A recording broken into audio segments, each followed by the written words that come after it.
অর্থ ও পরিসংখ্যান দপ্তরের একজন উপজাতি মহিলা শ্লীলতাহানির খবর আগেও আপনারা পেয়েছেন।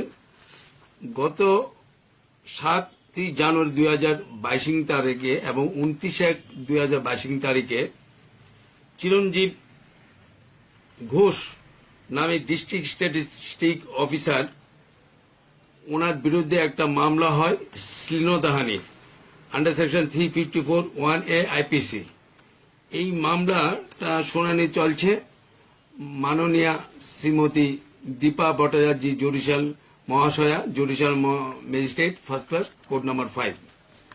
উনি ওই প্রতিটা তারিখে উনি কোনো লিভ বা উনি কোনো মানে অফিসে কোনো দরখাস্ত উনি দাখিল করেন নাই যে আমি কোর্টে আমার কেস আছে। বাস এইভাবে কিছু না করে উনি কোর্টও অ্যাটেন্ড করছে, প্লাস দপ্তরও উনি কাজ করছে।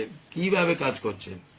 যেহেতু ওনার বিরুদ্ধে একটা মামলা হয়েছিল 354(A), একজন শ্লীলতাহানি করেছিল মেয়েটাকে, এবং সেই দপ্তরের কর্মরত তলাপার্থ স্ট্যাটিস্টিক, এবং ওনার মিসেসও হেড ক্লার্ক, ওনার নাম সঙ্গীতা তলাপার্থ, স্ট্যাটিস্টিক্যাল অফিসার।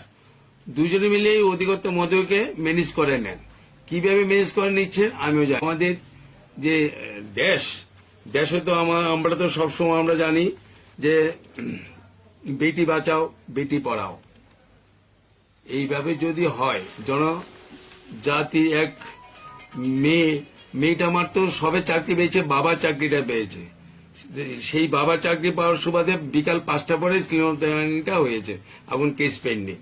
এখনো ওনাকে প্রমোশন দেওয়ার জন্য, ওনাকে জয়েন্ট ডাইরেক্টর করার জন্য টিপিএসসিতে ফাইল পাঠানো হয়েছে, কিন্তু এই পেন্ডিং অবস্থায় কি করে ওনারা ডিপার্টমেন্ট সেক্রেটারি থেকে এই ফাইল কি করে পাঠানো হয় টিপিএসসিতে? আমার আইনে কোথাও কিছু আমার জানা নেই যে কোন আইনে বলছে। যে বলা আছে যে কোনো পেন্ডিং কেস যদি থাকে, ক্রিমিনাল কেস, শেষ না অবধি কোনো প্রমোশন হবে না।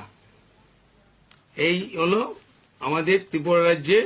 এখন যদি আমরা সেই যে মহিলা, উপজাতি মহিলা, ওনাকে যদি আমরা রক্ষাই না করতে পারি, তাহলে আমরা আর কি করবো? আইনের চোখে আমরা কি করব?